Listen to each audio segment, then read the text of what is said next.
Media మిత్రులకు నమస్కారం. ఈరోజు తెలంగాణ రాష్ట్ర ప్రభుత్వం సాగునీటి పారుదల శాఖ మంత్రులు పెద్దలు ఉత్తమ్ కుమార్ రెడ్డి గారు గోదావరి జలాలకు సంబంధించిన ప్రాజెక్టులు నిర్మాణము, అనుమతులు, వివాదాలు, వాటి రాజకీయ నేపథ్యంలో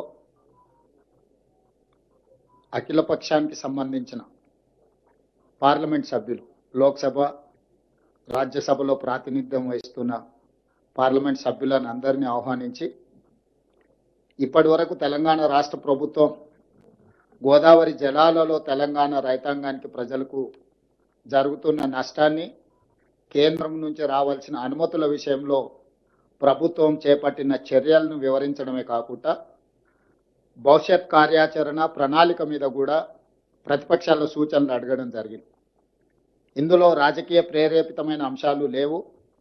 రాజకీయ ప్రయోజనాలకు తావు ఇవ్వకూడదన్న ఆలోచనతోటి ఈ సమావేశాన్ని మంత్రి గారు ఏర్పాటు చేసి, ఈ సమావేశానికి ముఖ్యమంత్రిగా నన్ను, కేంద్ర మంత్రిగా కిషన్ రెడ్డి గారిని, కేంద్ర సహాయ మంత్రిగా బండి సంజయ్ గారిని, బీజేపీ పార్లమెంట్ సభ్యులను, బీఆర్ఎస్ పార్లమెంట్ సభ్యులను, ఎంఐఎం పార్లమెంట్ సభ్యులను, కాంగ్రెస్ పార్టీ పార్లమెంట్ సభ్యులను అందరిని కూడా ఆహ్వానించి సుదీర్ఘంగా అంశాలను అన్నిటిని కూడా వివరించడం జరిగింది. ఈ అంశాలను వివరించిన తర్వాత భవిష్యత్తులో ఏ విధంగా ముందుకు వెళ్ళాలి అనే వివరాలను కూడా మేము చర్చించుకోవడం జరిగింది. అందులో భాగంగా కొన్ని వాస్తవాలను ఈరోజు తెలంగాణ ప్రజల ముందు పెట్టాల్సిన బాధ్యత ముఖ్యమంత్రిగా నా మీద ఉన్నది. ఎందుకంటే ప్రతిపక్ష పార్టీ బాధ్యతాయుతంగా విమర్శనాత్మకమైన వైఖరితో ప్రభుత్వ వైఫల్యాలను విమర్శించినా మాకు అభ్యంతరం లేదు. ప్రధాన ప్రతిపక్ష నాయకుడికి ఆ పార్టీలో సాగునీటి పారుదల శాఖ మంత్రిగా పనిచేసిన వాళ్లకు సుదీర్ఘమైన అనుభవం ఉన్నది అని వాళ్ళు చెప్పుకుంటుంటారు.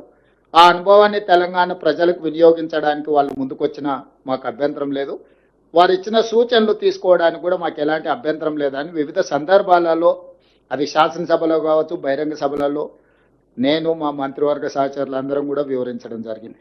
కానీ దురదృష్టవశాత్తు ఏ అంశం వచ్చినా, ఏ విషయ ప్రస్తావన జరిగినా వాళ్లకు రాజకీయ ప్రయోజనము, సంకుచిత స్వభావంతో విమర్శలు చేస్తూ, ప్రజల్ని తప్పుదోవ పట్టిస్తూ, అంశాలను కప్పిపుచ్చి అబద్ధాలను ప్రచారం చేయడంలో ముందు బాగానే నిలబడి ఈరోజు బీఆర్ఎస్ ప్రయత్నం చేస్తుంది. అఖిలపక్ష సమావేశంలో అన్ని పార్టీలకు జరుగుతున్న పరిణామాలు, ప్రభుత్వం దగ్గర ఉన్న సమాచారాన్ని అంతా వివరించినాం. ఇక్కడ ఈ పత్రికా సమావేశంలో ప్రతిపక్ష పార్టీ బీఆర్ఎస్ ఏ విధంగా ప్రజల్ని తప్పుదోవ పట్టిస్తుంది, అధికారంలో ఉన్నప్పుడు ఏ విధంగా మాట్లాడుతుంది, అధికారం దిగిపోయిన తర్వాత ఏ విధంగా మాట్లాడుతుంది, సెంటిమెంటుతోని మళ్ళీ బ్రతకాలి, చనిపోయిన పార్టీని పునరుజ్జీవింపజేసుకోవడానికి శాయశక్తుల ఏ రకంగా అబద్ధ ప్రచారాలతో ముందుకు వెళ్తున్నారో నేను చెప్పదలుచుకున్నాను. దానికి సంబంధించి గోదావరి జలాలు, తెలంగాణ రాష్ట్రానికి కృష్ణా నదీ జలాలు, గోదావరి జలాలే ప్రధానమైన ఆధారం. ఈ రెండు నదీ జలాల వల్ల దాదాపుగా 1 కోటి ఎకరాలు పైగా సాగునీరు అందించి ప్రాంతాన్ని సస్యశ్యామలం చేయాలన్న ఒక ఆలోచనతోని ఆనాడు కాంగ్రెస్ పార్టీ పండిత్ జవహర్లాల్ నెహ్రూ గారు మొదలుపెట్టిన నాగార్జున సాగర్, శ్రీశైలం, శ్రీరామ్ సాగర్ లాంటి ప్రాజెక్టులు, ఆ తర్వాత రాజశేఖర రెడ్డి గారు ఉన్నప్పుడు కావచ్చు, వివిధ సందర్భాలలో మొదలుపెట్టిన భీమా, నెట్టంపాడు, కోయిల్ సాగరు, కల్వకుర్తి, ఎస్ఎల్బిసి, శ్రీపాద, ఎల్లంపల్లి, అదేవిధంగా ఈరోజు సీతారామ పేరు మీద ఇందిరాసాగర్, రాజీవ్ సాగర్, ఇలాంటి ఎన్నో ప్రాజెక్టులు ఈ ప్రాంత ప్రజల ప్రయోజనానికి, ముఖ్యంగా రైతాంగాన్ని కాపాడాలి అనంటే, రైతాంగాన్ని కరువు కాటకాల నుంచి బయటకు తీసుకురావాలంటే సాగునీరు ఒక్కటే ఈ ప్రజల్ని కాపాడడానికి ఉపయోగపడుతుంది. తెలంగాణ లైఫ్ లైన్ ఇరిగేషన్ అనే దాన్ని గుర్తించి ఈ ప్రాజెక్టులను కట్టే ప్రయత్నం చేసినాం. కొన్ని పూర్తయినాయి, కొన్ని ఇంకా పనులు సాగుతూ ఉన్నాయి. అయితే ఈ సందర్భంగా 10 సంవత్సరాలు తెలంగాణ రాష్ట్రం వచ్చిన తర్వాత పరిపాలించాం. 10 సంవత్సరాలలో 5 సంవత్సరాలు హరీష్ రావు గారు సాగునీటి పారుదల శాఖ మంత్రి, ఇంకొక 5 సంవత్సరాలు కల్వకుంట్ల చంద్రశేఖరరావు గారు సాగునీటి పారుదల శాఖ మంత్రి. అంటే బీఆర్ఎస్ నాయకులు ఒకే కుటుంబం, ఒకే పార్టీ, వాళ్ళే 10 సంవత్సరాలు ఈ శాఖను నిర్వహించడం జరిగింది. అంటే 10 సంవత్సరాలు ఈ శాఖలను నిర్వహించినప్పుడు సంపూర్ణమైన అవగాహన ఆ పార్టీలో ఎవరికి ఉన్నా లేకపోయినా హరీష్ రావు గారికి, చంద్రశేఖరరావు గారికి ఉండాల్సిన అవసరం ఉందని మేము భావిస్తున్నాం. ఈ సంపూర్ణమైన అవగాహనతోని తెలంగాణ ప్రయోజనాలను కాపాడడానికి ఈ ప్రభుత్వానికి సహకరించిన, సూచనలు చేసిన నిరభ్యంతరంగా ఈ ప్రభుత్వం వాటిని స్వీకరించడానికి సిద్ధంగా ఉంది. కానీ దురుద్దేశంతో బురద జల్లడం ద్వారా ఈ ప్రభుత్వాన్ని దోషిగా నిలబెట్టి రాజకీయ ప్రయోజనాలు పొందాలని ఏదైతే ప్రయత్నం చేస్తుందో ఆ నేపథ్యంలోనే చాలా సందర్భాలలో రేవంత్ రెడ్డి గారు మాట్లాడట్లేదు. ఎందుకు మౌనంగా ఉన్నాడు? రేవంత్ రెడ్డి గారు ఎందుకు ఈ విషయాలను ప్రశ్నించడం లేదు? ఇట్లా తనదైన శైలిలో వారు మాట్లాడడం మొదలుపెట్టారు. అందుకే ఈరోజు మాట్లాడుతున్న హరీష్ రావు గారు, మాజీ సాగునీటి పారుదల శాఖ మంత్రి గారు, మీరు సాగునీటి పారుదల శాఖ మంత్రిగా ఉన్నప్పుడు, చంద్రశేఖరరావు గారు ముఖ్యమంత్రిగా ఉన్నప్పుడు కేంద్ర ప్రభుత్వం ఏర్పాటు చేసిన అపెక్స్ కౌన్సిల్ సమావేశంలో మీరు పాల్గొని ఏం మాట్లాడినారు, ఏం మీటింగ్ మినిట్స్ రికార్డ్ చేసినారో అక్కడి నుంచి మొదలు పెడతాను నేను. ఈ గోదావరి జలాలకు సంబంధించి, కృష్ణానది జలాలకు సంబంధించి ఆనాడు 2016 21/9/2016 శ్రమశక్తి భవన్ న్యూఢిల్లీ ఈ మీటింగ్ అపెక్స్ కౌన్సిల్ సమావేశంలో శ్రీ కుమారి ఉమాభారతి గారి జలశక్తి మినిస్టర్గా వారి అధ్యక్షత వహిస్తే చంద్రబాబు నాయుడు గారు, చంద్రశేఖరరావు గారు ఇరు రాష్ట్రాల ముఖ్యమంత్రులుగా ఇందులో పాల్గొన్నారు. ఈ సమావేశంలో ఆంధ్రప్రదేశ్ సాగునీటి పారుదల శాఖ మంత్రిగా దేవినేని ఉమామహేశ్వరరావు గారు, తెలంగాణ సాగునీటి పారుదల శాఖ మంత్రిగా హరీష్ రావు గారు ఈ సమావేశంలో పాల్గొన్నారు. ఈ సమావేశంలో చాలా విషయాలు కృష్ణా నది మీద, గోదావరి నది మీద, అదేవిధంగా Krishna river management board, Godavari river management board నిర్వహణ, ప్రాజెక్టుల నిర్మాణము, ప్రాజెక్టులకు సంబంధించిన అనుమతుల మీద సుదీర్ఘమైన చర్చలు జరిగినాయి. దానికి సంబంధించి 8 పేజీల మీటింగ్ మినిట్స్ రికార్డ్ చేసి ఈ 8 పేజీలలో 6వ పేజీలో 2వ పారాగ్రాఫ్లో దీంట్లో honourable chief minister of Telangana stated before the apex council that second పారాగ్రాఫ్లో ఏముంది అని అంటే for the existing ongoing and proposed projects in both the states of Krishna river more than 1000 TMC of water is required. On the other hand, more than 3000 TMC is going waste into sea every year in Godavari river. Hence, we emphasize that as water is available, it has to be decided how best it can be utilized properly. He stressed the need for developing understanding between the two states by sitting together and amicably setting these issues. ఇది చంద్రశేఖరరావు గారు, చంద్రబాబు నాయుడు గారు, ఉమాభారతి గారి నేతృత్వంలో ఢిల్లీ శ్రమశక్తి భవన్లో సమావేశాన్ని ఏర్పాటు చేసి ఈ గోదావరి జలాలను, కృష్ణానది జలాలను ఏ విధంగా వినియోగించుకోవచ్చో అని చర్చించి ఈ సమావేశంలో ఆనాటి తెలంగాణ ముఖ్యమంత్రి చంద్రశేఖరరావు గారు ఒక అంశాన్ని ఈ సమావేశంలో అధికారికంగా మీటింగ్ మినిట్స్లోకి తీసుకొచ్చారు. ఏమని? గోదావరికి సంబంధించిన 3000 టీఎంసీల నదీ జలాలు సముద్రంలో కలుస్తున్నాయి. ఈ సముద్రంలో కలుస్తున్న 3000 టీఎంసీ నీళ్లను కృష్ణా బేసిన్ మీద నిర్మించుకోవాల్సిన ప్రాజెక్టులకు 1000 టీఎంసీ అవసరం ఉంది. గోదావరి బేసిన్ నుంచి కృష్ణా బేసిన్కి గోదావరి జలాలను తరలించడం ద్వారా ఈ ప్రాజెక్టులను నిర్మించుకొని ఆ సమస్యల్ని పరిష్కరించుకోవచ్చని 80,000 పుస్తకాలు చదివిన టిఆర్ఎస్ భాషలో వాళ్ళు చెప్తా ఉంటారు, అపర భగీరథుడని రకరకాలుగా. వారు కనిపెట్టిన బ్రహ్మ పదార్థమే 3000 టీఎంసీలు గోదావరి నదీ జలాలు సముద్రంలో కలుస్తున్నాయి. ఆ రోజు పునాది రాయబడ్డది. గోదావరిలో 3000 టీఎంసీల నీళ్లు సముద్రంలో కలుస్తున్నాయి. ఆ 3000 టీఎంసీలను గోదావరి పరివాహక ప్రాంతం నుంచి కృష్ణా పరివాహక ప్రాంతానికి తరలించడం ద్వారా రాయలసీమకు నీళ్లు ఇవ్వాలనేది పునాది ఆ రోజు 2016-21 6వ నెలలో పడ్డది. ఇది మీటింగ్ మినిట్స్ రికార్డ్ అధికారికంగా. ఈ మీటింగ్ హరీష్ రావు గారికి తెలియదనడానికి వీలేదు. హరీష్ రావు గారు మంత్రిగా ఈ సమావేశంలో వారు కూడా పాల్గొన్నారు. కాబట్టి ఈ మీటింగ్ మినిట్స్ హరీష్ రావు గారికి నేను పంపిస్తాను. రెండవ పాయింట్, ఆ తర్వాత ఆంధ్రప్రదేశ్, తెలంగాణ, లేకపోతే చంద్రబాబు నాయుడు గారు, లేకపోతే చంద్రశేఖరరావు గారి మధ్యలో వైరుధ్యాలు, లేకపోతే రాజకీయ అంతరాలు, రకరకాల పరిస్థితుల వల్ల 2016 నుంచి 2019 వరకు ఇది కార్యరూపం దాల్చలేదు, వాయిదాలు పడుతూ వచ్చింది. 2019లో ఆంధ్రప్రదేశ్లో జగన్మోహన్ రెడ్డి గారు ముఖ్యమంత్రిగా మొదటిసారి బాధ్యత చేపట్టిన తర్వాత, తెలంగాణలో చంద్రశేఖరరావు గారు రెండవసారి ముఖ్యమంత్రిగా పదవి చేపట్టిన తర్వాత వీళ్ళిద్దరూ 4 సార్లు సమావేశమైనారు. దాదాపుగా 2019 జూన్ 28, అదేవిధంగా ఆగస్టు, అదేవిధంగా సెప్టెంబర్, అదేవిధంగా ఆగస్టు 12న 4 సార్లు అధికారిక సమావేశాలలో చంద్రశేఖరరావు గారు, అదేవిధంగా ఆంధ్రప్రదేశ్ ముఖ్యమంత్రి జగన్మోహన్ రెడ్డి గారు కలిసి మాట్లాడుకొని చర్చించుకొని, ఆ చర్చల సారాంశం ఏంటంటే జలబంధం. ఇవాళ ఆనాటి పత్రికలు చాలా వరకు మీకు అన్ని ఉన్నాయి, అవి చూపిస్తాను. లేకపోతే ఆ పేపర్లు ఈ పేపర్లు గోదావరిలో సాగుదాం, ఇది వీటికి సంబంధించి ఒకవేళ వేరే పత్రికల మీద వాళ్ళకి ఏదైనా అనుమానం ఉంది, లేకపోతే వేరే పత్రికలలో రాస్తే మేము వాటిని ఆమోదించమని అనొచ్చు. కానీ నమస్తే తెలంగాణ ఇది పెద్దన్నగా సహకరిస్తా. నమస్తే తెలంగాణ హెడ్లైన్ బ్యానర్ ఐటమ్. పట్టుదల ఉన్న సీఎం జగన్తో సాధ్యం, రతనాల సీమగా మార్చేందుకు సహకరిస్తాం. అదేవిధంగా ఈరోజు వారు దీనికి సంబంధించి పూర్తి స్థాయిలో 3 గంటలు చర్చించి గోదావరి జలాలను ఏ విధంగా రాయలసీమకు తీసుకెళ్లాలి, అదేవిధంగా స్నేహ గీతిక ఇట్లాంటి హెడ్లైన్స్ తోని గోదావరి కృష్ణా జలాల సంపూర్ణ వినియోగం, నదీ జలాల వివాదాల పరిష్కారం, గోదావరి జలాలు రాయలసీమకు తరలింపు, వీటికి సంబంధించి పూర్తి స్థాయిలో చర్చించుకున్నారు. అక్కడ రెండోసారి దీని మీద చర్చ జరిగింది. దీనికి సంబంధించి వీళ్ళిద్దరు చర్చల సారాంశం పత్రికలకు ఆ రాష్ట్రానికి సంబంధించిన, తెలంగాణ రాష్ట్రానికి సంబంధించిన మంత్రులు వివరించారు. ఆ మంత్రులు ఎవరు? ఇరు రాష్ట్రాల సీఎం సమావేశం వివరాలను వెల్లడిస్తున్న తెలంగాణ మంత్రి ఈటల రాజేందర్ గారు, పక్కన బుగ్గన రాజేంద్రనాథ్ రెడ్డి. ఇచ్చిపుచ్చుకుందాం తెలంగాణ ఏపీ మంత్రులు రాజేందర్ అండ్ రాజేంద్రనాథ్ రెడ్డి.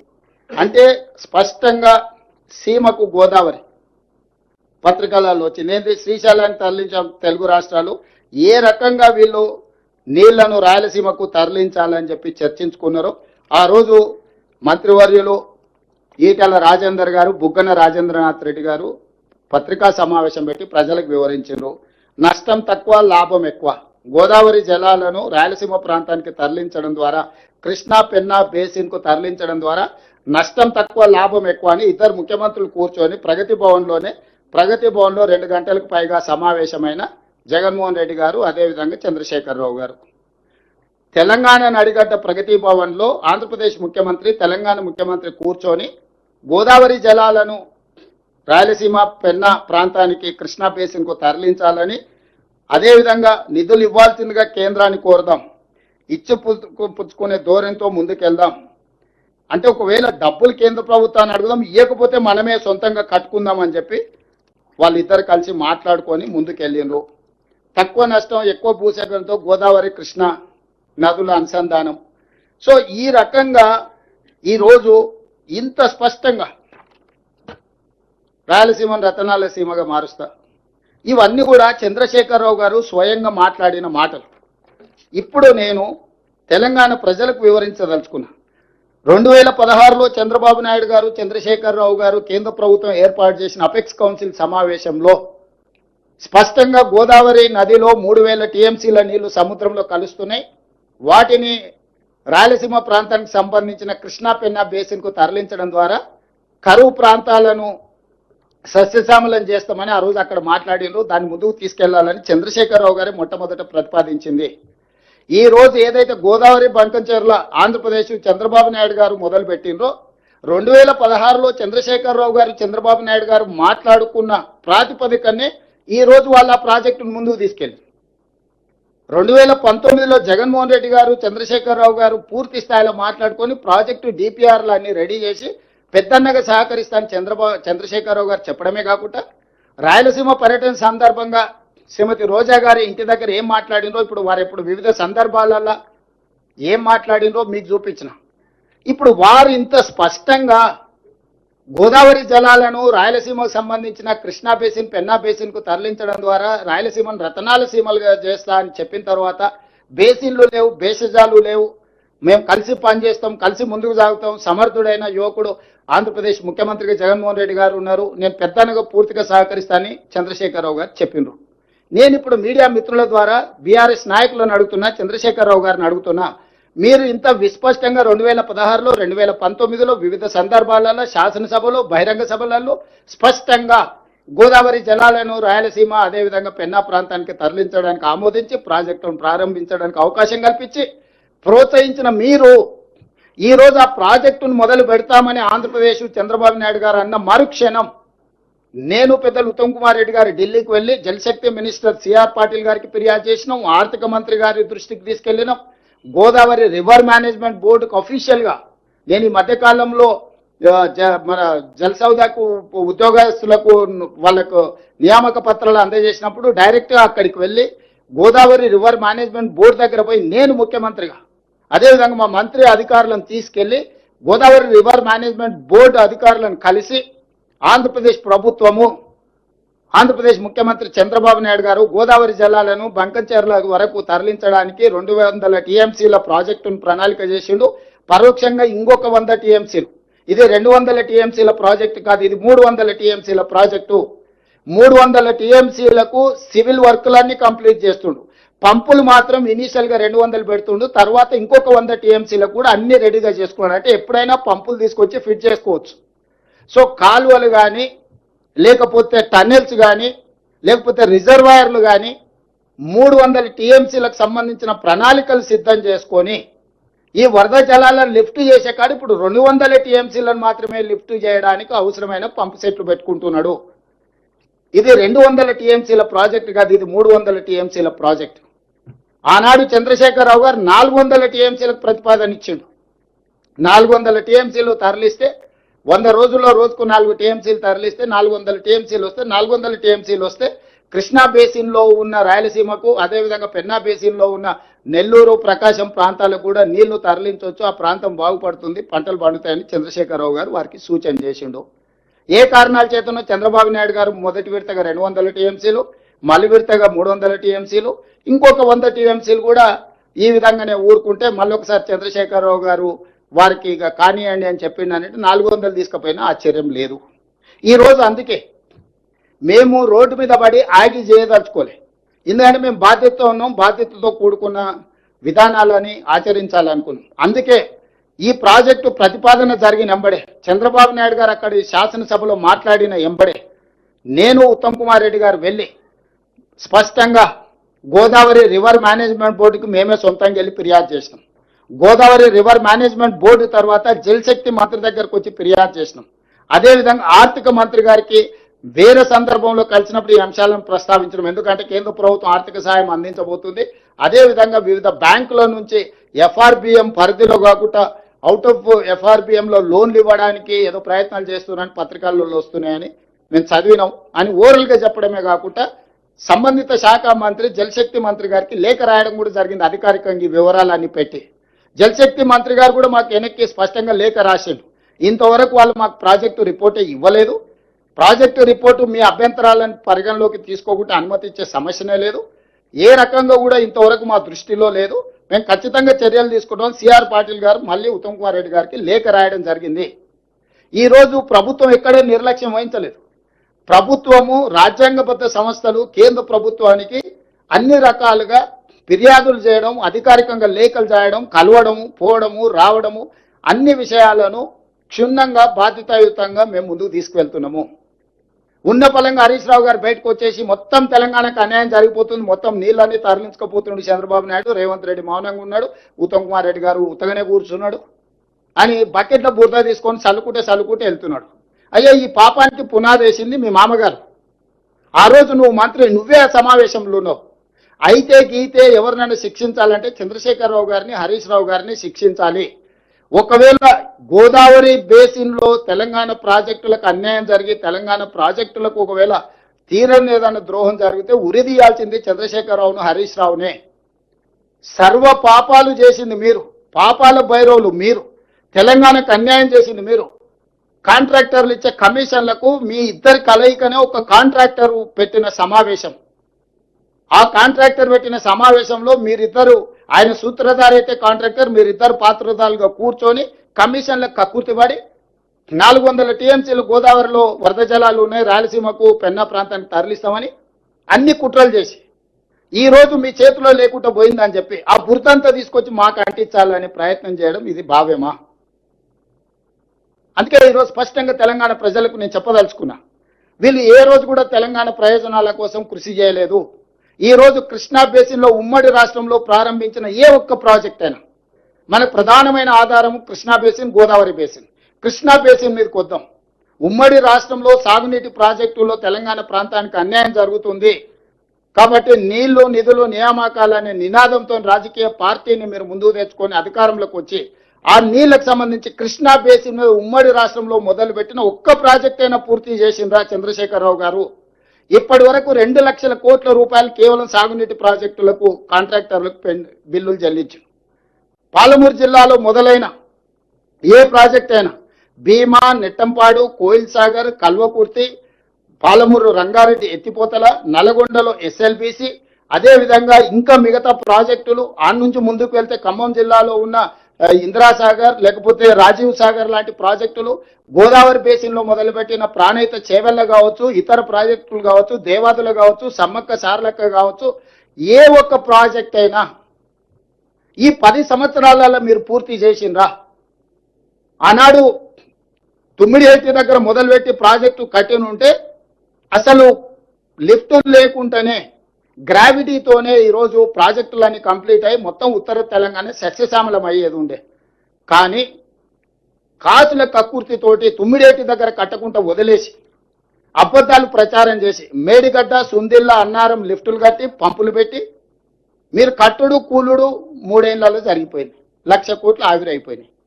ఈరోజు 1,00,000 కోట్లు ఖర్చు పెట్టిన ప్రాజెక్టు 1,00,000 ఎకరాలకు కూడా నీళ్లు ఇవ్వలేదని అంటే మిమ్మల్ని ఏమనాలి?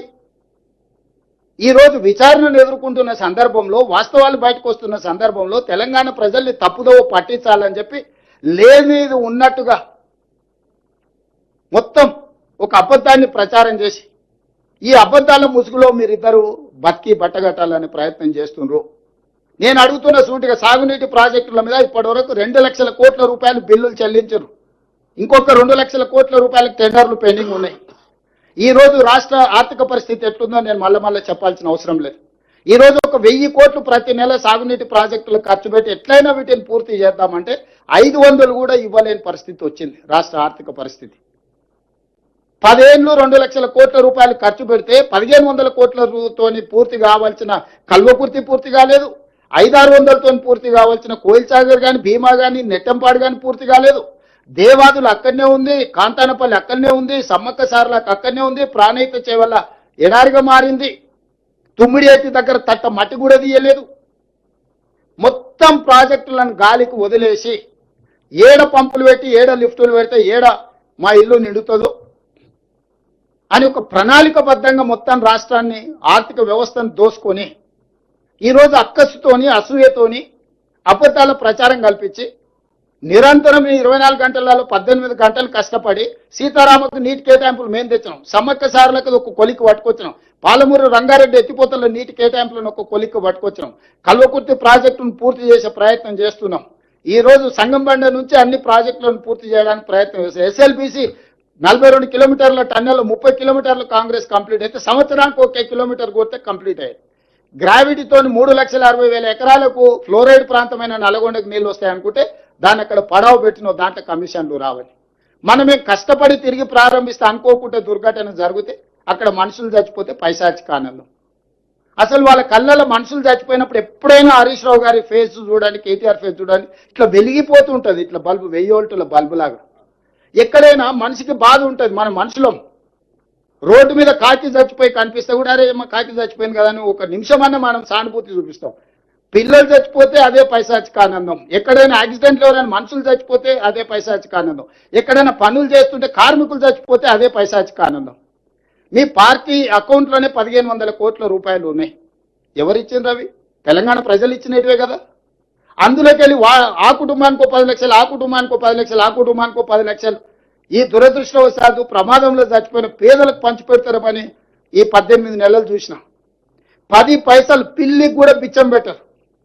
రోడ్డు మీద 10 పైసలు ఒకవేళ కనిపిస్తే కూడా బండి పక్క కాపి రోడ్డు పక్కనాక 10 పైసలు కూడా తీసుకొని జేబులు వేసుకొని పోయే లక్షణాలు ఉన్న మీరు ఈరోజు తెలంగాణ ప్రయోజనాల గురించి మీరు మాట్లాడుతురా? ఈరోజు మాకు బాధ్యత లేదన్నట్టుగా మమ్మల్ని ఏదో బద్నాం చేయాలనే చిల్లర ప్రయత్నం. హరీష్ రావు గారు చిల్లర ప్రయత్నాలు మానేసేయి. చిన్నపిల్లగాని కాదు, నువ్వు 10 సంవత్సరాలు మంత్రిగా పనిచేసినావు, ఉమ్మడి రాష్ట్రంలో మంత్రిగా పనిచేసినావు. వయసు మీద పడ్డది, జుట్టు తెల్లబడ్డది. కొంచెం హుందాగా వివరించు. వాస్తవాలు ఉంటే మాట్లాడి. ఇవ్వాలి నేను ఇవన్నీ చెప్తున్నా. ఇవాళ ఈ మీటింగ్ మినిట్స్, ఇన్ని పేజీల మీటింగ్ మినిట్స్ ఇవాళ బయట పెడుతుంది. తలకాయ ఎక్కడ పెట్టుకుంటావు హరీష్ రావు గారు? ఎన్ని రోజులు అబద్ధాలతో బతుకుతారు? జీవితాంతం కుటుంబం అంతా అబద్ధాలు చెప్పే బతుకుతారా? మేము మాట్లాడతలేం కదా, మౌనంగా ఉన్నాం కదా అని మా చేతగాని పని అనుకుంటురా? మేం పని చేయాలా? ఈ రోజు ప్రతిపక్షంలో ఉన్నప్పుడు పోరాటం చేసినాం, పాలకపక్షంలో ఉన్నప్పుడు మా బాధ్యత నిర్వహించాలి, పని చేయాలని చెప్పి పని చేయడానికి నిరంతరం ప్రయత్నం చేస్తున్నాం. మేము ఎప్పుడు ఢిల్లీకి వెళ్ళినా ఢిల్లీలో ఏముందా మాకు? ఢిల్లీ కేంద్ర ప్రభుత్వానికి కొన్ని సబ్జెక్ట్స్ ఉంటాయి, రాష్ట్ర ప్రభుత్వానికి కొన్ని సబ్జెక్ట్స్ ఉంటాయి, కేంద్ర రాష్ట్ర ప్రభుత్వాలకు కొన్ని సబ్జెక్ట్స్ ఉంటాయి. కేంద్ర ప్రభుత్వం నుంచి అనుమతులు తెచ్చుకోవాలంటే పొయ్యి కలవకుంటే అనుమతులు ఎట్లకెళ్ళి వస్తాయి? మేము డెట్ రీస్ట్రక్చర్ చేసుకోవాలి. నువ్వు అడ్డగోలుగా 11% అప్పులు తెచ్చినాం. దాన్ని 7% తగ్గించాలంటే కేంద్ర మంత్రిని కలవాల్సిన అవసరం లేదా? ఎన్విరాన్మెంటల్ ఇష్యూస్లో రోడ్లు, చిన్న చిన్న రోడ్లు కూడా ఫారెస్ట్ ఏరియాలో 10 ఏళ్ల నుంచి రోడ్లు ఆగిపోయినాయి.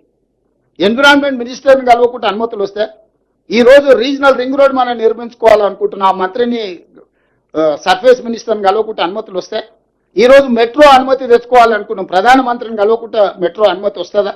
ఈ రోజు మూసి ప్రక్షాళన చేసుకోవాలనుకుంటాం, దానికి సంబంధించిన అనుమతులు నిధులు తెచ్చుకోవాలంటే ఎవరిని కలవాలి? నువ్వు ఇవన్నీ ఇస్తావా చెప్పు? రోజు ఆడికే వస్తాం, ఎర్రవల్లి ఫామ్ హౌస్కి వచ్చి కూర్చుంటాం, కూర్చుంటాం. వంతుల వారిగా నేను ఉత్తమైన డ్యూటీ చేస్తాం, ఒకరి తర్వాత ఒకరం. అన్ని మీరే ఎట్లాగ ఉన్నాయి కదా.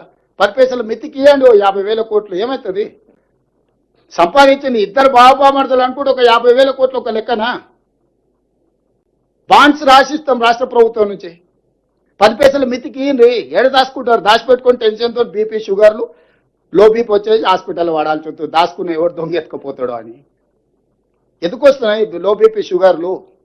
అడ్డగోలుగా సంపాదించి అవి ఎవడొచ్చి పట్టుకుంటాడు అని టెన్షన్తో వస్తున్నాయి. ఇట్లాంటి నీచమైన మనస్తత్వం ఉన్న ప్రతిపక్ష నాయకులు ఉండడం దురదృష్టకరము. ఈరోజు సమావేశం ఏర్పాటు చేస్తే దామోదర్ రావు రాడు, సురేష్ రెడ్డి రాడు, పాపం అమాయకుడు గాయత్రి రవిని పంపించాడు. ఏం చెప్తాం ఆయనను? పాపం ఆయన బాధలు ఆయనే మాట్లాడితే ఒక రాసి కాగితం రాసి పంపించారు, ఇదే చదువు అని. అది చదివినాక మాట్లాడితే ఆయనకి ఏం తెలుస్తలేదు. ఇక లేదు వాకౌట్ అన్నాడు. మనం వాకౌట్ల కోసం సమావేశం విలువలే కదా, మాట్లాడుకోనికే పిలిచినాం, సూచన తీసుకోనికే పిలిచినాం. కాగితం రాసి ఇచ్చి పాపం లీడర్ వస్తాడు అనుకున్నాం, లీడర్ను పంపించారు, వచ్చి మొత్తం చూసి మొత్తం చదువుతున్నాడు. ఆయన కూడా సహచర పార్లమెంట్ సభ్యుడు, రెండోసారి రాజ్యసభకు వచ్చిండు, ప్రజాప్రతినిధిగా అతన్ని గౌరవించాలని అతను చెప్పినంత విన్నాం. నేను కొన్ని విషయాలు ప్రస్తావించడం మొదలు పెట్టగానే అసలు రంగు బయటపడదు అనగానే ఇక నేను లేచి వెళ్ళిపోతున్నా సార్, నేను ఉంటే ఉన్న ఉద్యోగం ముడతాను లేచి వెళ్ళిపోయాడు. పాపం ఏం చేస్తాం? ఇది పరిస్థితి. అందుకే మీడియా మిత్రులారా, మీరు కూడా అబద్ధాలు చెప్పేటోళ్ళకి అంత ప్రచారం కల్పించకండి. మీరు కూడా పరోక్షంగా ఇట్లాంటి అబద్ధాలను ప్రోత్సహించినట్టుగా మారుతున్న పరిస్థితి. దయచేసి ఈరోజు ఉన్న పరిస్థితిని మీరు అర్థం చేసుకోండి. మాకు ఏమి దాపరికం లేదు. ఇందులో తెలంగాణ రాష్ట్ర ప్రయోజనాలే మా ఆలోచన. తెలంగాణ రాష్ట్ర ప్రయోజనాల కోసం ఎవరినైనా కలుస్తాం, ఎవరితోనైనా కొట్లాడతాం. ఇందులో ఎలాంటి శశపిషలు లేవు.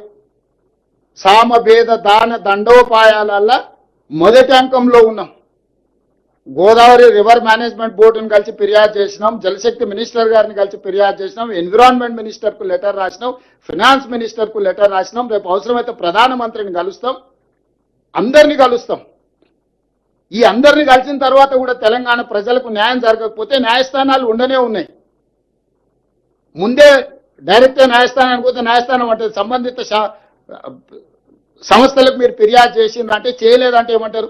మీరు సంబంధిత సంస్థలకు ఫిర్యాదు చేయకుండా, వాళ్ళకి చర్యలు తీసుకునే అవకాశం ఇవ్వకుండా, మీ సమస్య ఏందో వాళ్ళకి వివరించకుండా కోర్టుకి ఎందుకు వచ్చినా మళ్ళీ ఆడికెళ్ళని పంపిస్తారు.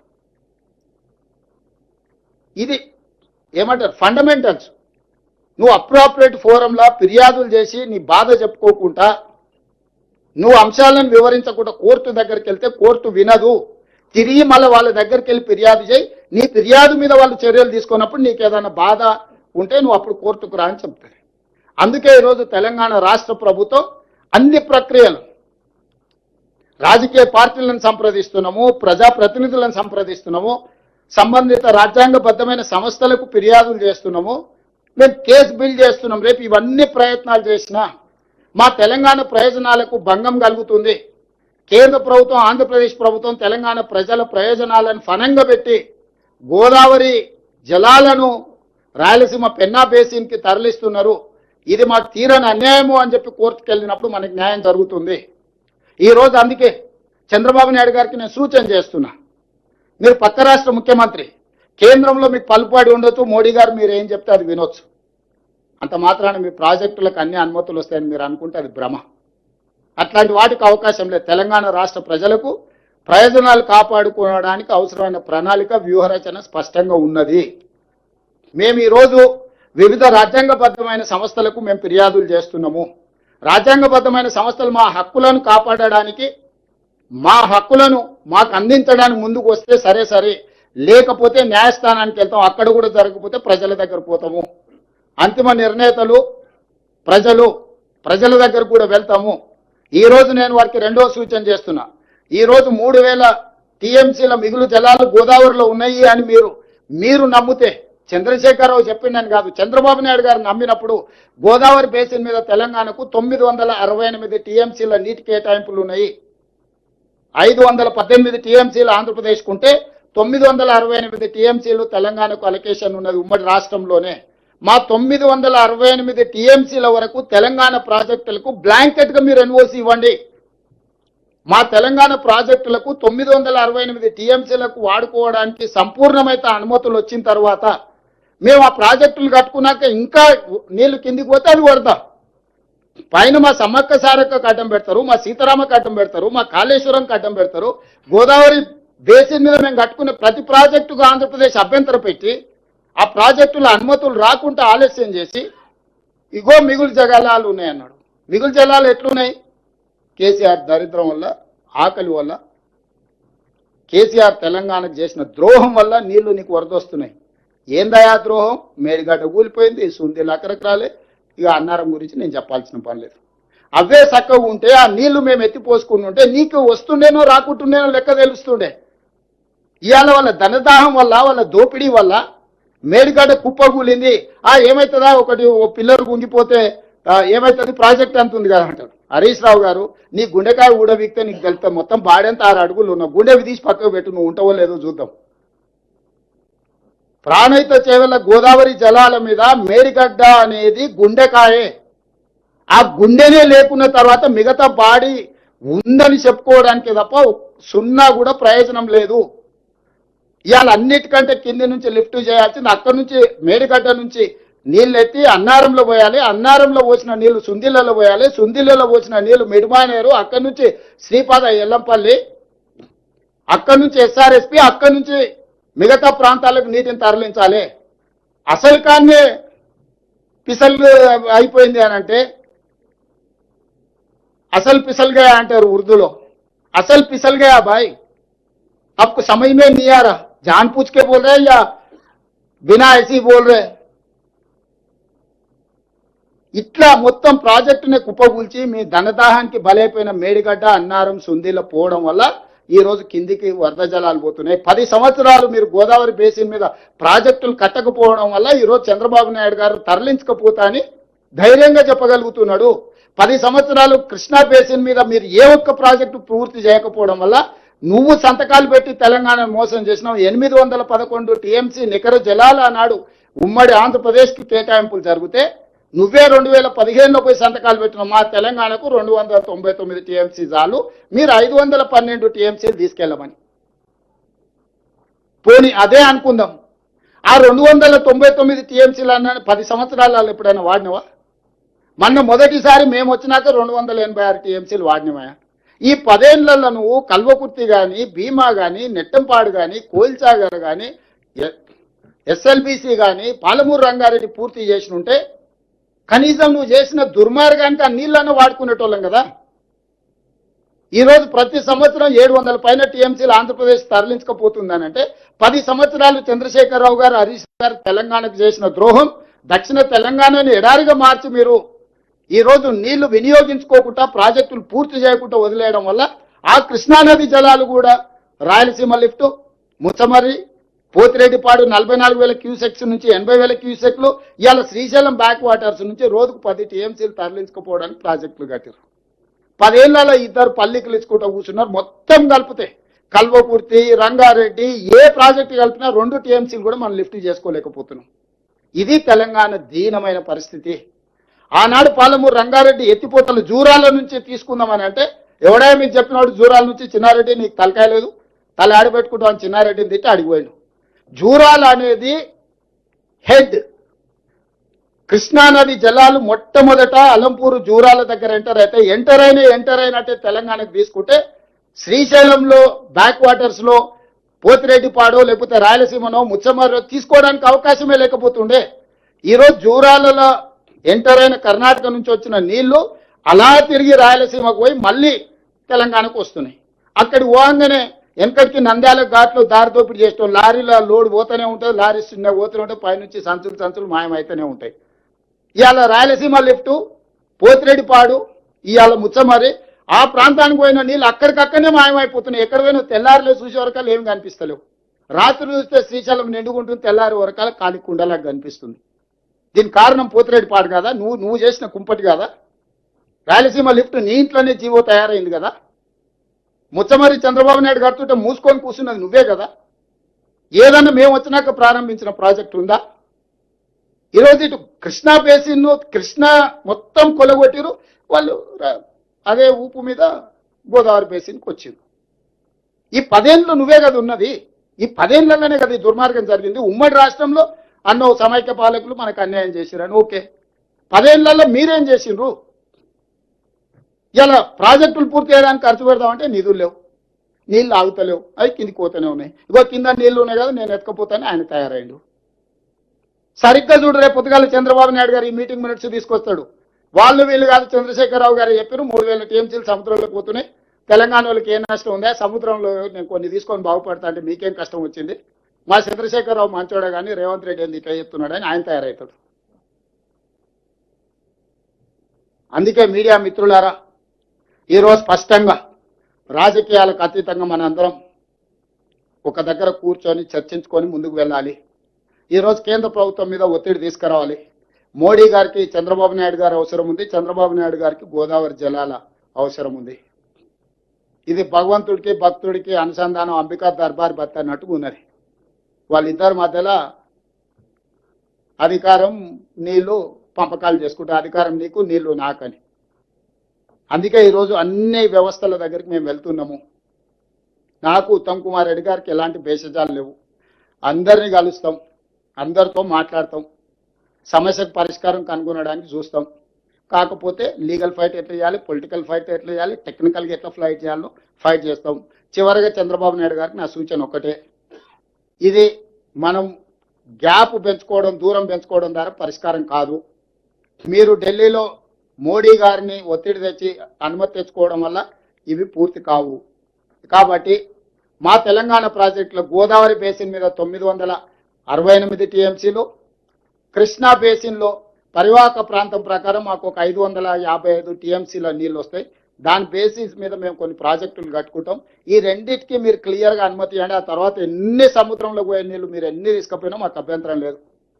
3000 మీరు ఎన్నైనా తీసుకెళ్ళండి. ఓ 1000 టీఎంసీలు దాదాపుగా గోదావరి మీద, ఒక 500 టీఎంసీలు కృష్ణా బేసిన్ మీద మా ప్రాజెక్టులకు మీరు ఎన్ఓసి ఇవ్వండి. ఈ 2 ఎన్ఓసీలు ఇచ్చిన తర్వాత మేము మీ ప్రాజెక్టులకు ఎలాంటి అభ్యంతరం పెట్టము. మా తెలంగాణకు 1500 టీఎంసీలు వస్తే 1,50,00,000 ఎకరాలకు మేము నీళ్లు అందించుకోగలుగుతాం. మా తెలంగాణలో పంటలు పండించుకుంటాం. మీకు మాకు ఎలాంటి సమస్యలు ఉండవు. వ్యక్తులుగా కాదు, ఇది 2 సంస్థలు, 2 రాష్ట్రాలు. ఈ రాష్ట్రాల ప్రజల ప్రయోజనానికి కృష్ణా బేసిన్ మీద ఒక 500 టీఎంసీలు, గోదావరి బేసిన్ మీద దాదాపు ఒక 1000 టీఎంసీలకు మీరు బ్లాంకెట్ ఎన్ఓసి ఇవ్వండి. ఆ తర్వాత మీరు ఏ ప్రాజెక్టులైనా కట్టుకోండి, మాకు అభ్యంతరం లేదు. కేంద్ర ప్రభుత్వానికి కూడా మా విజ్ఞప్తి ఇదే, శశపిషలు లేవు. కిషన్ రెడ్డి గారు, కేటీఆర్ గారు ఒత్తిడితోటి నువ్వు ఎన్నిసార్లు తప్పించుకుంటావో నీ ఇష్టం. తెలంగాణ ప్రజలు నిశ్చితంగా గమనిస్తారు. రేపు సిఆర్ పాటిల్ దగ్గరికి వెళ్ళడానికి మాకు టైం ఉంది. కిషన్ రెడ్డి గారిని రిక్వెస్ట్ చేసినాం, ఢిల్లీలోనే ఉన్నారు కాబట్టి మీరు కూడా మాతో పాటు రండి. సిఆర్ పాటిల్ దగ్గరికి వెళ్ళి తెలంగాణ ప్రజల ప్రయోజనాల గురించి మాట్లాడతామని మా మంత్రి గారు ఆల్రెడీ విజ్ఞప్తి చేసిండ్రు. వారిని కూడా మాతో కలిసి రావాల్సిందిగా, తెలంగాణ ప్రయోజనాల కోసం పాటుపడాల్సిందిగా విజ్ఞప్తి చేస్తున్నా.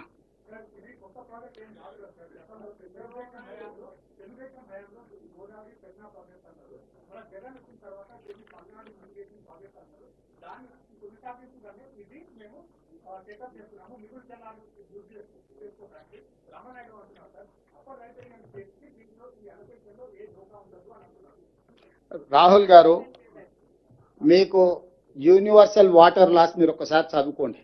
యూనివర్సల్ వాటర్ లాస్ ప్రకారం పరివాహక ప్రాంతం వాడుకున్న తర్వాతనే దిగువ ప్రాంతాలకు నీళ్ళు ఇవ్వాలి. నెంబర్ 1. దిగువ ప్రాంతాలలో ఉన్న పరివాహక ప్రాంతానికి నీళ్లు సరిపోయిన తర్వాతనే ఇంకొక బేసిన్కు నీళ్లు తరలించాలి. ఈరోజు గోదావరి బేసిన్లో ఉన్న ఆయకట్టుకు నీళ్లు ఇవ్వకుండా ఇతర బేసిన్లకు తరలించడానికి వీల్లేదు. Point number 1. ఇట్లాంటి వాదన వల్లనే ఈ వాదనలు వితండవాదంగా మారే తెలంగాణ రాష్ట్ర ఉద్యమం వచ్చి తెలంగాణ రాష్ట్రం ఏర్పడిన తర్వాత ఈ ప్రాజెక్టుల నిర్మాణం కోసము, నిర్వహణ కోసము, వివాదాల పరిష్కారం కోసం గోదావరి రివర్ మేనేజ్మెంట్ బోర్డ్ అని పెట్టినరు. అందులో ఆఫీసర్స్ కమిటీ ఉంది, మినిస్టర్స్ లెవెల్ కమిటీ ఉంది, యూనియన్ మినిస్టర్ నేతృత్వంలో ముఖ్యమంత్రుల కమిటీ ఉన్నది. ఈ ప్లాట్ఫామ్లలో ఎక్కడ చర్చించకుండా గోదావరి రివర్ మేనేజ్మెంట్ బోర్డుకి మీరు ప్రాజెక్టు రిపోర్ట్ ఇవ్వకుండా ఆ గోదావరి రివర్ మేనేజ్మెంట్ బోర్డు మా అభ్యంతరాలను మాకు లేఖ రాసి మా అభ్యంతరాలను తీసుకున్న తర్వాత ఆ అభ్యంతరాలను నివృత్తి చేసినాకనే ముందుకు వెళ్ళాలి. ఈ ప్రాసెస్ నంతా ఆంధ్రప్రదేశ్ డీవియేట్ చేసి మాకు అధికారం ఉంది, మేము అధికారాన్ని చెలాయిస్తాం, మోడీ గారు మాతో పాటు ఉన్నారు కాబట్టి ఢిల్లీ నుంచే కిందికి దిగుతామని వస్తున్నారు. ఇది మీరు అర్థం చేసుకోవాల్సిన పాయింట్. ఇది నిజంగానే ఆంధ్రప్రదేశ్ వాదనలో బలం ఉంటే చట్టం చేసింది పార్లమెంట్, రివర్ మేనేజ్మెంట్ బోర్డులు ఏర్పాటు చేసి state reorganisation act 2014 saying that Godavari River Management Board has to address Godavari issues, Krishna River Management Board has to address Krishna River Management Board issues. Officers level committee, minister level committee, chief minister level headed by Jal Shakti minister. ఈ appropriate ఫోరంలో అయినా ఎక్కడ resolve కాకపోతే legal battle ఉంటుంది. ఈ appropriate ఫోరంలలో ఈ project గురించి చర్చించకుండా సీదా finance minister దగ్గర, సీదా ఎన్విరాన్మెంట్ మినిస్టర్ దగ్గరికి అప్రూవల్ అయినాక కదా పర్యావరణ శాఖ దగ్గరికి వెళ్లాల్సింది. ఇది అప్రూవల్ అయినాక కదా ఆర్థిక శాఖ మంత్రి దగ్గరికి వెళ్లాల్సింది. ఇవన్నిటిని పక్కన పెట్టి ఈరోజు ఆ వైపున ముందుకు వెళ్తున్నారు అని అంటే ఇందులో వాళ్ళు చేస్తున్న వాదనలో లోపం ఉందన్న సంగతి మీరు అర్థం చేసుకోండి.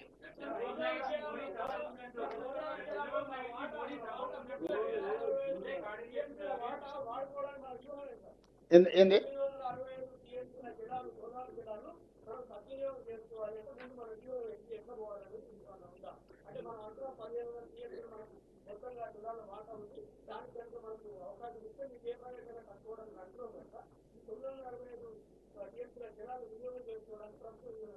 ప్రభుత్వానికి ఇప్పుడు కాదు 60 ఏళ్ళ నుంచి వ్యూహం ఉంది. దాంట్లో భాగంగానే ఎస్ఆర్ఎస్పి వచ్చింది, శ్రీపాద ఎల్లంపల్లి వచ్చింది, అదేవిధంగా మిడ్ మానేర్ వచ్చింది, లోయర్ మానేర్ వచ్చింది. ఇవన్నీ ప్రాజెక్టులు, మంజిరా వచ్చింది, సింగూర్ ప్రాజెక్ట్ వచ్చింది.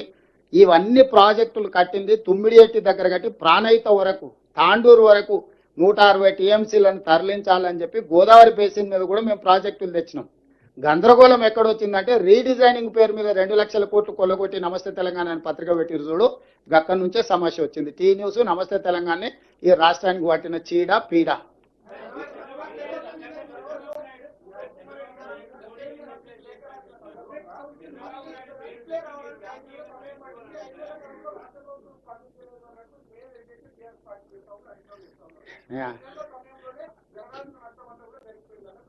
ఇప్పుడు హరీష్ రావు గారి యొక్క అక్కస్కు మందు లేదు, దానికి ఏం మందు లేదు. అసూయకు మందు ఉండదు, తెలుసు కదా నీకు.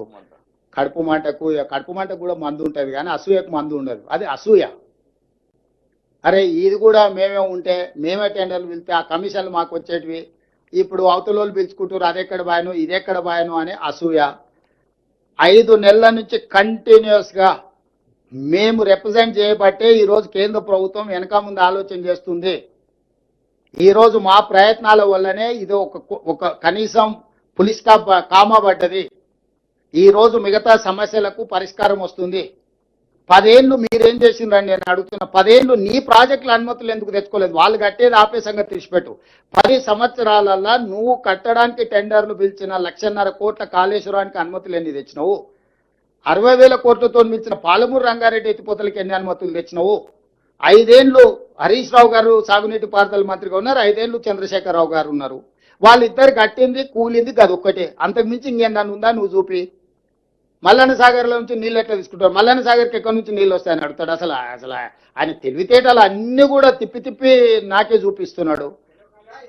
ఈవెన్ గజ్వేల్కి ఇచ్చిన మిషన్ కాకతీయ అదేంది మిషన్ భగీరథలు ఇచ్చిన నీళ్లు కూడా శ్రీపాద ఎల్లంపల్లి నుంచి హైదరాబాద్కి మేము నీళ్లు తెస్తే మధ్యలో బొక్క కొట్టి ఆ నీళ్లు తీసుకొని పోయి గజ్వేల్కు తాగనికే నీళ్ళు ఇచ్చింది. ఈ రోజుకి అదే పైప్ లైన్ ఉంది, అది తీసుకుపోయి చూపిస్తాపా. మోడీని కూడా మోసం చేసింది, తీసుకొచ్చి మిషన్ భగీరథలో భాగంగా నీళ్లు ఇస్తున్నామని. ఎక్కడివా నీళ్లు? గోదావరి జలాలు 2011లో మొదలుపెట్టిన గోదావరి జలాలు 2015లో పూర్తయిన తర్వాత ఆ గోదావరి జలాల నుంచి పైప్ లైన్కు మధ్యలో పొక్క కొట్టి తీసుకొని పోయి గజ్వేల్కు తాగనికే నీళ్ళు ఇచ్చిండు. ఇది నిజమా అబద్ధమా నిజ నిర్ధారణ కమిటీ చేద్దాం. హరీష్ రావు గారిని కూడా రమ్మను, అధికారులను తీసుకొని పోదాం, మొత్తం చూపిస్తా నేను.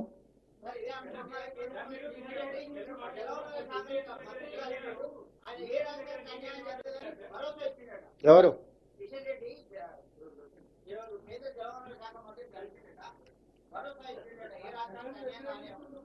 ఇప్పుడు నేను ఏమంటున్నా అంటే భరోసా ఇచ్చిండని కిషన్ రెడ్డి గారు చెప్తే సరిపోదు. కిషన్ రెడ్డి గారిని నమ్మే పరిస్థితి లేదు. కిషన్ రెడ్డి గారి ఇంటిగ్రిటీనే బిగ్ క్వశ్చన్. ఇంత కీలకమైన సమావేశాన్ని ఇక్కడ మేము పెట్టి అఖిలపక్షాన్ని పిలిచి మీరు రాండి, మీరు సహకరించండి అంటే వీడికి రాకుండా నాకు పని ఉంది ఢిల్లీలో అని పోయిండు మంచిది, వేరే మీటింగ్లో ఉన్నాయన్నాడు.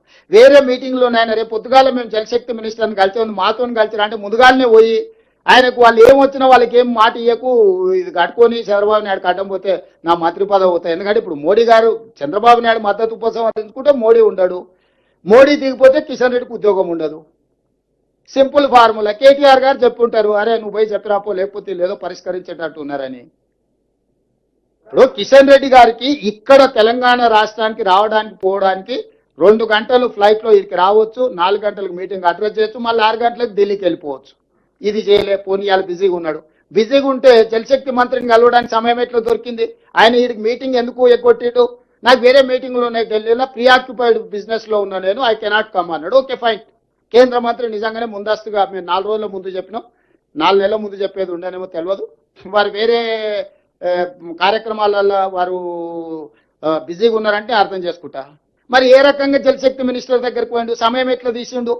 దీన్ని బట్టి ఆయన చిత్తశుద్ధి ఏంది? ఆయన పోయి లోపల సీక్రెట్గా ఏం చెప్పిండు ఎవరు చెప్పాలా? ఏం మాతో పాటు వస్తే ఆయన కిరీటం పోతుందా? ఏం పోతుంది? ఇప్పుడు మేము రేపు పొద్దునే వస్తున్నాం కదా, ఒక్క రాత్రే కదా, ఈ ఒక్క రాత్రినే మొత్తం కొంపలని కూలిపోతుండేనా? రేపు పొద్దుగాల మాతో పాటు వచ్చి కూర్చొని బలంగా బలగుద్ది కిషన్ రెడ్డి వాదించుంటే మేమే బయటకు వచ్చి అరే కిషన్ రెడ్డి గారు అద్భుతంగా తెలంగాణ కోసం కొట్లాడిన ఆయన మేమే చెప్తాం కదా. ఎందుకు మాకంటే ఒక రోజు ముందు పోయి సీక్రెట్గా జలశక్తి మంత్రిని కిషన్ రెడ్డి గారు కలిసిండ్రు? దీని రహస్యం ఏంది? దీన్ని బట్టి ఇప్పుడు హరీష్ ఏమో అబద్ధాలు చెప్తాడు, కిషన్ రెడ్డి ఏమో పరోక్షంగా సహకరిస్తాడు. పార్లమెంట్ ఎన్నికలల్లో వీళ్ళు అవయదానం చేసి వాళ్ళకి 8 సీట్లు ఇచ్చారు. ఇప్పుడు వాళ్ళ సావు బతుకుల మధ్యలో ఉన్నారు. వాళ్ళని బతికించడానికి తెలంగాణ సెంటిమెంట్, నీళ్ళ సెంటిమెంట్ వాళ్ళ చేతి కాగితం ఇవ్వాలని కిషన్ రెడ్డి అన్ని రకాలుగా తెలంగాణకు ద్రోహం చేస్తున్నాడు. ఇప్పుడు వీళ్ళు అవయదానం లేకపోతే వాళ్ళు 8 సీట్లు ఎన్నికలు వస్తాయి.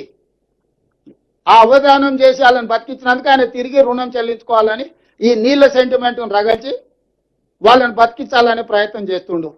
కానీ నిజాలు అనేటివి ఉన్నాయి కదా, నిజాలు నిప్పులు లాంటివి. అందుకే ఇప్పుడు అన్ని తీసుకొచ్చి మీకు చూపించినాయి. Meeting minutes కాదంటాడా? కాదని మనూరి వారు క్లియర్గా సహకరిస్తాము, రాష్ట్ర ప్రయోజనాలకు మేము కట్టుబడి ఉంటాము, మీరు ఎక్కడికి రమ్మన్నా వస్తాము, మేము ఎక్కడికి తీసుకెళ్లాలన్నా తీసుకెళ్తామని సమావేశానికి వచ్చిన డీకే అరుణ గారు, రఘునందన్ రావు గారు స్పష్టంగా రాష్ట్ర ప్రభుత్వ వాదనతోని ఏకీభవించారు. భవిష్యత్ కార్యాచరణలో సహకరిస్తామన్నారు. ఎక్కడికి కావాలన్నా తెలంగాణ ప్రయోజనాల కోసం మేము కట్టుబడి ఉంటాం, మేము ప్రయత్నం చేస్తాం స్పష్టంగా చెప్పారు. వాళ్ళ మాటల్లో మాకు చిత్తశుద్ధి స్పష్టంగా కనిపించింది.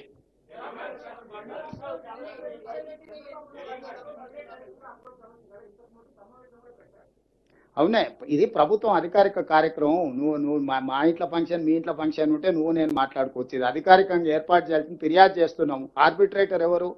2 రాష్ట్రాల మధ్య వివాదాలు వచ్చినప్పుడు arbitrator government of India, Jal Shakti minister. రేపు పొద్దుగాల పోయి జలశక్తి మినిస్టర్ను కలుస్తున్నాము. అపెక్స్ కౌన్సిల్ చైర్మనే జలశక్తి మినిస్టర్. ఆ అపెక్స్ కౌన్సిల్ చైర్మనే రేపు పోయి కలుస్తున్నాం మేము.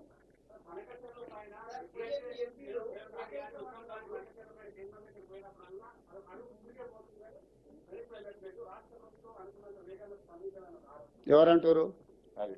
ఇక ఆయన తప్ప ఇంకెవడని ఉన్నాడా? నేను అదే చెప్తున్నా, అన్ని అబద్ధాలు.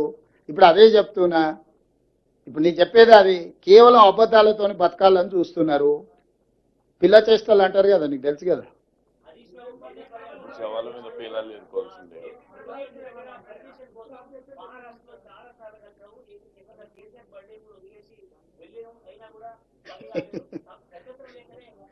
నరేందర్, ఇట్లాంటి అబద్ధాలతో ఎక్కువ కాలం బతకలేరు. క్యాబినెట్ అప్రూవల్ ఉందని చెప్పిండ్రు. 96 క్యాబినెట్లు అయినాయి. 96 క్యాబినెట్లలో ఎక్కడ కూడా కాళేశ్వరానికి అనుమతి లేదు. నేను స్పష్టంగా చెప్తున్నా. కాళేశ్వరంలో కట్టిన ప్రాజెక్టుల యొక్క అంచనాలు పెంచడానికి క్యాబినెట్కి వచ్చింది తప్ప అక్కడి నుంచి ఇక్కడికి తరలించాలనేది ఏ రోజు క్యాబినెట్లో చర్చ జరగలేదు. దానికి సంబంధించిన పూర్తి వివరాలు డాక్యుమెంట్లు ఉన్నాయి. ఇప్పుడు నేను చీఫ్ మినిస్టర్ ఏది మాట్లాడినా కమిషన్కి ప్రభావితం చేస్తుందని కోర్టులో పోయి ఒక తొండివాదం చేసి ఏదైనా కోర్టు రిలీఫ్ తెచ్చుకోవడానికి చిల్లర ప్రయత్నం చేస్తారని నేను వివరాలు చెప్తలేను. నేను అన్నీ మాకు ఎట్లాగో ఇప్పుడు లేఖ రాసిండ్రు. 30 తారీఖు లోపల కమిషన్కి పూర్తి వివరాలతో కూడుకున్న నివేదిక మా సాగునీటి పారుదల శాఖ సబ్మిట్ చేస్తుంది. కాళేశ్వరం కమిషన్ మాకు లేఖ రాసింది. ఎప్పుడు ఈటెల రాజేందర్, హరీష్ రావు, చంద్రశేఖరరావు గారు కమిషన్ ముందల హాజరయ్యి ఈ ప్రాజెక్టులకు క్యాబినెట్ అనుమతి ఉంది అని వాళ్ళు చెప్పిండ్రు. దీనికి సంబంధించిన వివరాలు మీ దగ్గర ఏమైనా ఉంటే కమిషన్కు సబ్మిట్ చేయండి అని చెప్పి మాకు లేఖ రాసింది. దాని నేపథ్యంలో 30 తారీఖు లోపల పూర్తి వివరాలతో కూడుకున్న అన్ని ఆధారాలను కమిషన్కు అందజేయడం జరుగుతుంది. వాళ్ళు చెబుతున్న అబద్ధాలు కమిషన్ ముందల తేటతెల్లం చేస్తాము. ఇంకా అబద్ధాలు చెప్పి బుకాయించి ఇంకేదో కాలం గడపాలను లేకపోతే కమిషన్ విచారణ నుంచి తప్పించుకోవాలని వాళ్ళు ప్రయత్నం చేస్తే అట్లాంటి పప్పులు ఏమీ ఉడకవు. ఎవరు ఏదైనా చేసుకునే దుంకమను బెస్ట్, పోతే లాభం. చల్, థ్యాంక్ యూ.